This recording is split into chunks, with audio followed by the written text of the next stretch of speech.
Hello, আসসালামু আলাইকুম সবাইকে ওয়েলকাম জানাচ্ছি আজকের ভিডিওতে। আমি এখন দেখাবো কিভাবে আপনি এই বাটন ফোনটিতে সিম ইনসার্ট করবেন। এ হচ্ছে বাটন একটি ফোন।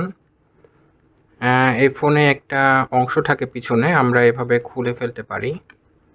তারপর থাকে হচ্ছে ব্যাটারি, এবং ব্যাটারির পরে আপনি ব্যাটারিটা রিমুভ করতে হবে। এই অংশটা খুলে আপনি সিম রাখার জন্য অপশন পাবেন। এই যে আমি সিম কার্ডটি এখানে রেখেছি। সো এখান থেকে আপনি সিম কার্ডটি ইনসার্ট করতে পারবেন বা বের করতে পারবেন।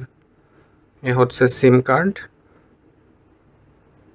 আমি যদি এটা আবার ইনসার্ট করতে চাই তাহলে আমি এখানে এভাবে ইনসার্ট করতে পারবো।